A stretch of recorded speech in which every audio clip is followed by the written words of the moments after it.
만물의 마지막이 가까이 왔으니 그러므로 너희는 정신을 차리고 근신하여 기도하라. 무엇보다도 뜨겁게 서로 사랑할지니 사랑은 허다한 죄를 덮느니라. 서로 대접하기를 원망 없이 하고 각각 은사를 받은 대로 하나님의 여러 가지 은혜를 맡은 선한 청지기 같이 서로 봉사하라. 아멘. 3.1운동이 언제 일어났는가? 1919년 3월 1일. 우리나라에 기독교가 들어온 지 거의 30년째 되는 때 3.1운동이 일어났습니다. 1885년 4월 5일 아펜셀러 언더우드 목사님, 선교사님이 제물포 항으로 들어오면서 기독교의 복음 전파가 시작이 되었습니다. 여러분, 이 우리나라의 기독교 복음의 역사는 일본이 우리나라를 침략하고 지배하는 그런 절박한 민족의 고난과 시련과 시기를 같이 하고 있습니다. 우리는 하나님이 하시는 일을 다 모릅니다. 그러나 1878년 강화도 조약을 통해서 우리의 주권을 서서히 빼앗기는 우리 민족의 시련과 고난에 정말 가장 처절하고 어려운 때 하나님께서는 선교사를 보내주셔서 이 땅에 복음이 전파되게 하셨습니다. 이것도 우리가 알 수 없는 어떤 하나님의 사랑의 방법이라고 저는 믿습니다. 아까 영상을 보셨듯이 여러분, 3.1운동 당시에 기독교 인구는 1.5%밖에 되지 않았습니다. 극소수임에도 불구하고 민족 대표 33명 가운데 16명이 기독교인입니다. 서울과 각 지방에서 만세 운동을 주도한 시주종자들 가운데 20% 이상이 다 기독교인들이었습니다. 1.5%밖에 안 되는 소수의 기독교, 소수의 그리스도인들이 절망의 고난의 땅에 백성들 가운데서 이와 같은 지도력을 발휘할 수 있었던 이유가 무엇일까? 먼저는 복음의 능력, 예수의 능력에 사로잡힌 사람들임을 믿습니다. 또한 한국 초기 그리스도인들의 삶이 믿지 않는 사람들에게 끼친 거룩한 영향력 때문이었습니다.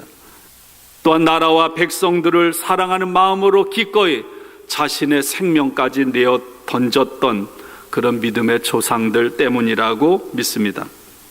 3.1운동 100주년이 지난 오늘 우리들은 이 자리에 있습니다. 이제는 한국의 기독교 인구가 4분의 1, 25%라고 합니다. 어떤 건 더 낮게 보기도 합니다. 많은 그런 그리스도인들, 많은 영향력, 많은 돈, 많은 힘을 가지고 있습니다.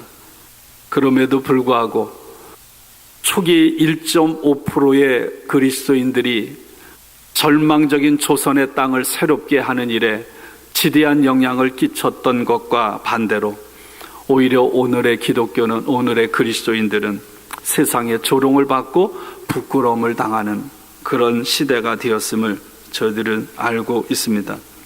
여러분, 민족의 고난과 시련의 가장 어두운 때 예수의 복음, 기독교 복음이 전해짐으로 말미암아 여러분, 우리 민족이 죽을 것 같았지만 예수의 복음이 부활의 생명, 부활의 씨앗이 되어서 여러분, 우리 대한민국이 전 세계에 그래도 빠지지 않는 영화를 누리는 우리 고국이 된 줄로 믿습니다. 오늘 한국교회의 모습을 보면서 저는 2000년 전에 1세기 초대교회 그리스도인들의 모습은 어떠했을까를 생각해 보았습니다. 여러분, 1세기의 그리스도인들의 모습은 사람들로부터 사회에서 버림을 당하고 소외를 당하고 억압을 당하고 핍박을 당해야 했습니다.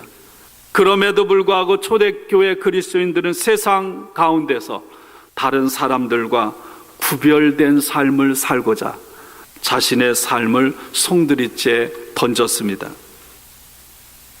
초대교회 그리스도인들, 한국 초대교회의 그리스도인들은 100년이 지난, 아니 2000년이 지난 오늘 우리들에게 많은 감동과 격려와 힘을 주고 있음을 믿습니다.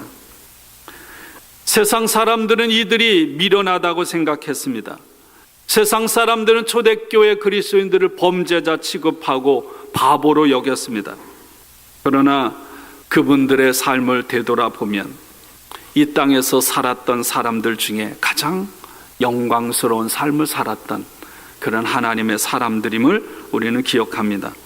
로버트 뱅크스라는 분이 1세기의 그리스도인의 하루 이야기라는 아주 작은 책을 썼습니다. 초대교회 그리스도인들의 매일매일의 일상을 그들은 어떻게 살아갔을까? 그 책에 이렇게 소개하고 있습니다. 그들은 세상에 속해 있었지만 예수 그리스도의 십자가의 도, 예수 그리스도의 십자가의 사랑이 기준이 되자 올바른 것과 올바르지 않은 것들을 분별할 능력이 생겼다. 미신을 버리고 여성을 존중하고 노예와 식사하고 사업에서 정직성과 잘못된 교육 관습을 끊어내려고 시도하는 것 이외에 수많은 변화들은 그리스도인으로서 어떻게 살아갈지를 끊임없이 고민하는 가운데 나온 결과물들이다. 여러분, 초대교회 그리스도인들의 일상처럼 오늘 이 시대를 살아가는 우리 그리스도인들의 일상도 계속되고 있습니다. 그렇지만 1세기 그리스도인들처럼 오늘 이 시대를 살아가는 우리들의 삶에 이와 같은 변화가 일어나고 있는지는 물음표입니다. 여러분, 우리의 신앙 그리고 우리가 살아가는 일주일의 삶이 오늘 우리들의 문제는 분리되어 있다는 것입니다. 하나님은 우리의 삶이 그렇게 계속해서 유지되어 가기를 원하지 않는 줄로 믿습니다. 내가 하나님을 믿는 믿음과 내가 살아가는 삶이 하나가 되도록 회복하기를 하나님은 원하시는 줄로 믿습니다. 그 시작은 어디에서부터 올까요? 이제 사순절이 시작되는데 바로 예수 그리스도의 십자가, 예수 그리스도의 십자가의 사랑을 올바르게 깨닫는 데서부터 시작되는 줄로 믿습니다.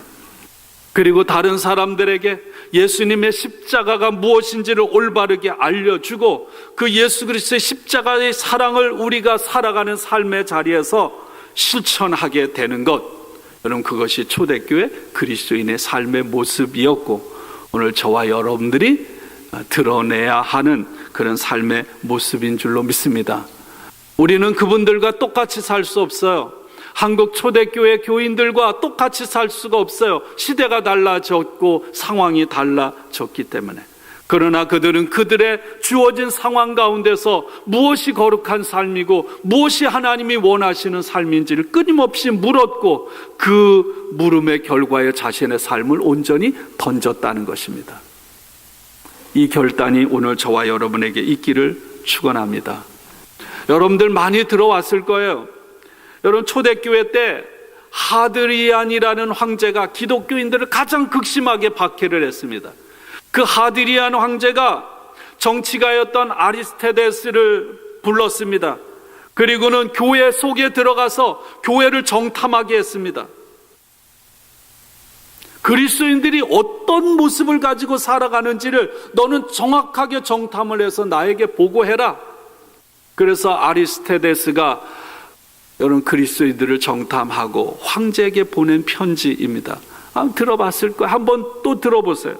오 황제여, 그리스도인들은 진리를 두루 찾다가 발견하였으니 우리가 그들의 성경에서 인용한 바와 같이 그들은 여느 백성들보다 진리에 가까이 있습니다. 사실 그들은 하나님을 알고 있으며 그분을 만물의 창조자요 주관자로 믿고 있습니다. 그분에게서 그들은 계명을 받았으며 그 뜻대로 준수하고 있습니다. 그래서 그들은 간통과 음란한 행동을 하지 않고 거짓 증언을 하지 않으며 맡겨진 재물을 횡령하지 않습니다. 자기 것이 아닌 것을 탐내지 않으며 부모를 공경하고 이웃들을 친절하게 대합니다. 사람 모습을 한 우상들에게 기도하지 않으며 남이 싫어하는 것은 하지 않으려 합니다. 자기를 멸시하는 사람을 설득하여 친구로 삼으며 원수에게는 열심히 자선을 베풉니다. 남녀를 가리지 않는 데다 노예들에게도 그리스도인이 되라고 권면합니다. 그들은 어디를 가나 겸손과 친절을 다합니다. 과부들을 멸시하지 않으며 고아들을 학대하는 자들로부터 고아들을 해방시킵니다. 가진 사람은 못 가진 사람에게 아쉬움 없이 내어주고 뜨내기가 눈에 띄면 자기 집으로 맞아들이며 마치 친형제처럼 반깁니다. 그들 가운데 어느 가난한 사람이 세상을 떠났다면 그들은 자신들의 능력이 닿는 대로 장례를 주선합니다. 또 그들 중에 누군가가 그리스도의 이름 때문에 감옥에 갇혔다가 궁지에 빠져 있다면 모두들 그에게 필요한 것을 돌봐주고 될 수 있다면 그를 풀려나게 합니다. 또 그들 속에 가난한 사람이나 궁핍한 사람이 끼어 있다면 이틀이나 사흘이나 단식을 해서라도 궁핍한 사람의 필요한 양식을 마련해 줍니다. 그들의 주이신 하나님께서 그들에게 명한 대로 그들은 그리스도의 계명들을 양심적으로 지키고 있습니다. 그들 중 한 의인이 세상을 떠나면 그들은 기뻐하고 하나님께 감사드리며 마치 그가 한 곳에서 다른 곳으로 옮겨가듯 그들의 시신을 장례합니다. 오 황제여, 이것이 그리스도인이 살아가는 삶의 법칙입니다. 대단하죠? 이것이 초대교회 그리스도인들의 살아가는 일상이었다는 거예요. 제가 지지난주에 그런 말씀을 드린 적이 있습니다. 까라마조프가 형제들에 나오는 소설 파한뿌리. 하늘나라 천국잔치에 참여하는 자격은 뭐예요? 자격이 뭐 있겠어요? 내가 살아가는 동안에 내 옆에 있는 누군가에게 파한뿌리 건네준 것. 마태복음 25장에 지극히 작은 자 하나에게 냉수 한 그릇 대접한 것. 주님은 그것을 결코 잊지 않으시는 줄로 믿습니다. 여러분, 마태복음 7장 17절부터 20절에 예수님께서 산상수훈을 마무리 지으면서 이렇게 말씀하고 있습니다. 이와 같이 좋은 나무마다 아름다운 열매를 맺고 못된 나무가 나쁜 열매를 맺나니 좋은 나무가 나쁜 열매를 맺을 수 없고 못된 나무가 아름다운 열매를 맺을 수 없느니라. 아름다운 열매를 맺지 아니하는 나무마다 찍혀 불에 던져지느니라. 이러므로 그들의 열매로 그들을 알리라. 예수님께서는 열매를 보고 나무를 판단하라고 말씀하신 것입니다. 그렇습니다. 열매라는 건 뭔가요? 우리가 입으로 수없이 떠드는 것이 아니라 내 손과 발로 행하는 것입니다. 머리로 이론으로 하는 것이 아니라 내 삶 속에서 그대로 행하면서 살아가는 것입니다. 그 사람의 신앙이 올바른지 그렇지 않은지는 그 신앙을 고백하는 사람의 삶을 보면 우리는 알 수가 있어요. 그런 말을 하는 한 사람이 평소 자신이 말한 그대로 삶을 살아가고 있는지, 아니면 그렇게 살아가는 삶이 자신의 명예와 이익을 위한 것이 아니라 진정으로 하나님 영광을 드러내는 그런 것인지를 보고 우리는 그 사람을 판단할 수 있다는 것입니다. 우리의 입술로 고백하는 믿음이 아니라 저와 여러분의 삶으로 살아내는 믿음이 하나님의 나라에 들어갈 수 있는 자격이 되는 줄로 믿습니다. 그래서 마태복음 7장 21절에 예수님께서 이렇게 말하죠. 나더러 주여 주여 하는 자마다 다 천국에 들어갈 것이 아니요 다만 하늘에 계신 내 아버지의 뜻대로 행하는 자라야 들어가리라. 여러분, 교회는 어떤 곳인가요? 하나님께서 오실 때 이루실 새하늘과 새 땅, 천국을 이 땅에 보여주는 작은 천국이 교회임을 믿습니다. 이 교회를 이루는 저와 여러분들 한 사람 한 사람, 여러분 오늘 주님께서 말씀하신 그 삶을 살아가는 공동체가 되기를 원합니다. 우리가 믿은 것으로 끝나는 것이 아니라 우리가 살아가는 삶에서 행하는 그런 사람들이 함께 모여서 하나님을 찬양하는 교회가 되기를 주님의 이름으로 축원합니다. 야고보서들은 행함이 없는 믿음은 죽은 믿음이라고 그랬어요. 야고보서 2장에 이렇게 말씀합니다. 내 형제들아, 만일 사람이 믿음이 있노라 하고 행함이 없으면 무슨 유익이 있으리요? 그 믿음이 능히 자기를 구원하겠느냐? 만일 형제나 자매가 헐벗고 일용할 양식이 없는데 너희 중에 누구든지 그에게 이르되 평안히 가라, 덥게 하라, 배부르게 하라 하며 그 몸에 쓸 것을 주지 아니하면 무슨 유익이 있으리요? 이와 같이 행함이 없는 믿음은 그 자체가 죽은 것이라. 믿음이 있다는 거예요, 없다는 거예요? 없다는 거죠? 헛되다는 거예요. 아니, 믿음이 없는 것보다 더 무서운 것은 하나님을 가증스럽게 여기게 만드는 거예요. 감리교 신학대학의 교수님인 이덕주 목사님께서 기독교 사회주의 산책이라는 책을 쓰셨습니다. 그 책이 한국 초대교회에서 천국을 누리며 사는 믿음의 위대한 사람들의 삶을 몇 가지 소개하고 있어요. 특별히 1900년 당시 인천과 강화 지역에서 사역하던 존스 선교사님의 이야기를 말하고 있습니다. 제가 한국에 우리 장인 장모가 강화도 강화중앙감리교회에 다니는데 그 강화중앙감리교회는 존스 선교사가 세운, 그래서 인천 강화도 지역의 모든 교회들의 시작이었던 그런 교회입니다. 이 존스 선교사가 한국 선교 12년 차 미국 감리교 선교회에 이런 보고를 합니다. 강화도의 교인들이 하나님의 말씀을 읽는데 자기들과 같이 유럽의 미국의 사람들이 성경을 읽는 것과 다르게 독특한 성경 읽기를 한다고 소개하고 있습니다. 그 중에 한 예를 여러분들에게 읽어드릴게요. 강화의 홍의교회의 종손일이라는 속장의 이야기입니다. 속장의 이야기. 이런 선교보고는 이렇습니다. 우리 속장 가운데 재물에 여유가 있는 사람이 한 명 있습니다.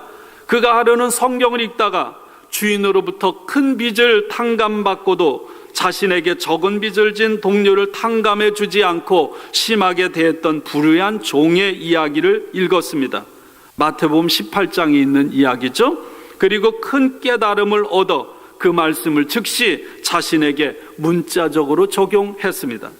비유속의 주인을 하나님으로 보고 속장은 자신의 죄로 인하여 하나님께 엄청난 빚을 지고 있었는데 그리스도의 공로로 그 빚을 탕감받았다고 생각했습니다. 그리고 비유 속에 적은 빚을 진 동료들은 자신에게 돈을 빌려간 동네 사람들로 보고 하나님께서 탕감해 주신 빚에 비하면 정말 보잘것없는 적은 것을 탕감해 주지 않는다면 주님의 책망을 받을 것이란 생각을 하게 되었습니다. 그래서 그는 자기에게 빚진 사람들을 모두 집으로 초대해서 그 말씀을 읽어준 다음 자기도 그런 식으로 하겠다고 했습니다. 그리고는 빚 문서를 모두 꺼내 그들이 보는 앞에서 불태웠는데 빚을 탕감받은 사람들이 모두 놀란 눈으로 지켜보았습니다. 이 종손일 속장은 나중에 1917년에 감리교에서 목사 안수를 받고 강화도 지역에서 영혼 구원을 위해 자신의 삶을 드렸습니다. 이런 예화들이요, 한국 초대교회에 무지기수로 많습니다. 이들은 하나님의 말씀을 신학적으로 해석하려고 애쓰기보다 문자 그대로, 있는 그대로 그것을 깨닫고 실천하려고 애썼던 거예요. 그래서 한국 초대교회의 신앙은요, 머리로 이해하는 신앙이 아니라 가슴으로 느끼고 몸으로 실천하는 신앙이었다는 거예요. 종순일 속장은 당연히 받아야 할 내가 빌려준 동네 사람들의 빚을 모두 다 탕감해 주었습니다. 동네 사람들이 내가 먹고 살 게 없어서 너무 힘들어서 깎아주세요, 탕감해 주세요 하고 호소하고 데모했기 때문에 깎아준 것이 아니라 하나님의 말씀을 읽다가 감동을 받고 깨달음 때문에 그걸 탕감해 준 거예요. 부의 종손일은 이렇게 말합니다. 내게 있는 것을 다 팔아 가난한 자들에게 나눠주라. 그리고 와서 너는 나를 따르라. 누가복음 18장 22절에 있는 말씀을 읽고 이 말씀을 문자적으로 그대로 실천해서 자신의 재산을 마을의 가난한 사람들 교회에 기부하고 자신의 부인과 함께 전도자가 돼서 강화도 일대 복음을 전하는. 무겁죠? 우린 이렇게 할 수 없잖아요. 우리 이렇게는 할 수 없어도 그럼 우리가 살아가는 삶의 부분에서, 작은 부분에서 우리는 얼마든지 순종할 수 있음을 믿습니다. 오늘 본문 말씀 한번 보세요. 제가 다시 읽겠습니다. 만물의 마지막이 가까이 왔으니 그러므로 너희는 정신을 차리고 근신하여 하고 기도하라. 무엇보다도 뜨겁게 서로 사랑할지니 사랑은 허다한 죄를 덮느니라. 서로 대접하기를 원망 없이 하고 각각 은사를 받은 대로 하나님의 여러 가지 은혜를 맡은 선한 청지기 같이 서로 봉사하라. 기도하라. 사랑해라. 정신을 차리고 근신하고 깨어있어 기도하라. 뜨겁게 서로 사랑하라. 하나님의 은혜를 맡은 자로 선한 청지기로서 봉사해라. 이것이 뭔가 사도 베드로가 있던 당시에 주님은 금방 오신다 그랬거든요. 금방 오시는 주님을 기다리는 종말을 맞이하는 그리스도인이 마땅히 행해야 할 의무가 뭡니까? 정신을 차리고 깨어있어 근신하여 기도하라. 뜨겁게 사랑해라. 하나님이 주시는 은혜를 따라서 봉사하라. 여러분, 이것은 베드로가 목회하던 베드로 공동체뿐만 아니라 오늘 이 시대를 살아가는 저와 여러분에게 주시는 하나님의 명령이요, 저와 여러분이 실현해 드려야 할 사명인 줄로 믿습니다. 뜨거운 사랑으로 서로 대접하고 사는 청지기 공동체. 여러분, 그것이 주님의 오심을 기다리는 말세의 교회임을 믿습니다. 그런 사랑이 넘치는 청지기 공동체를 강하게 만들고 끌어가는 힘이 뭘까요? 지금 말할 수 없는 고난이 어려움이 있어요. 핍박이 있음에도 불구하고 이 초대교회 그리스도인들은 주님께서 다시 오신다, 주님께서 오셔서 이루실 새하늘과 새 땅, 하나님의 정의를 소망했다는 거예요. 지금은 고통이지만, 지금은 아픔이지만, 지금은 절망이지만 그날 주님이 다시 임하는 날, 지금과는 비교할 수 없는 완전한 새로운 세상, 새하늘과 새 땅이 열릴 것임은 그들은 믿었기에 그날에 대한 희망을 붙들고 지금 처하고 있는 고난과 시련을 그들은 견디며 이겨나갈 수 있었음을 믿습니다. 여러분, 저와 여러분의 신앙이 되기를 원해요. 우리의 삶에 어떤 고난과 시련이 있을지라도 저와 여러분의 영원히 쇠하지 않는 새로운 희망이 있습니다. 부활의 능력이 있음을 믿습니다. 견디고 이겨나가는 우리가 되기를 바랍니다.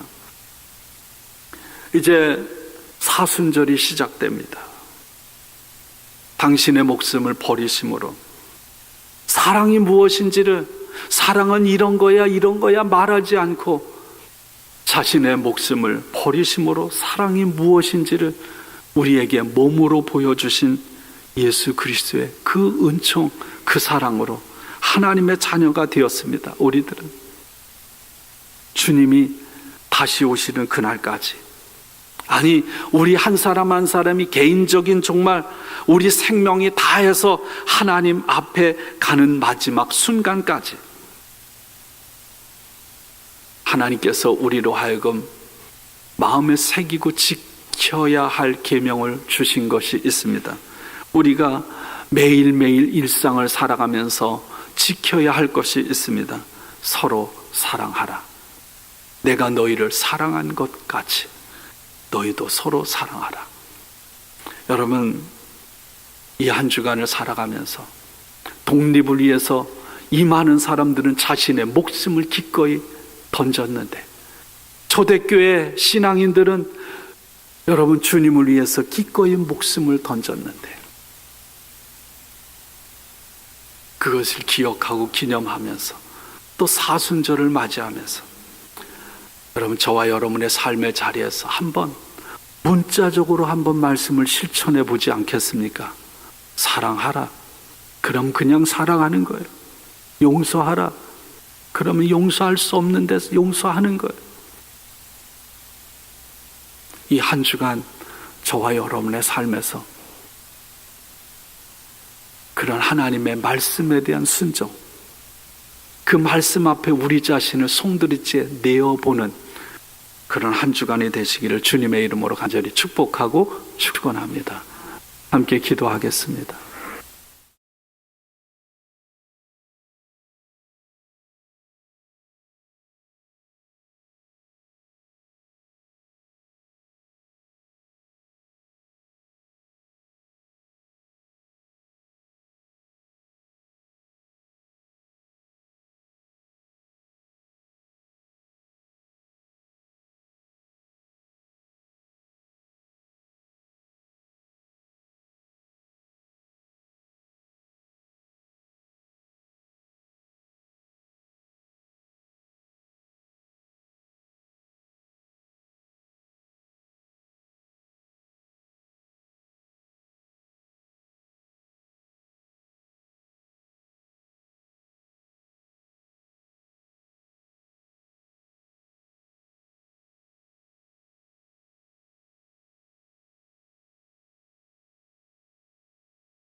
우리의 삶이 변화되지 않는다면 우린 주님과 아무런 상관이 없을 것입니다.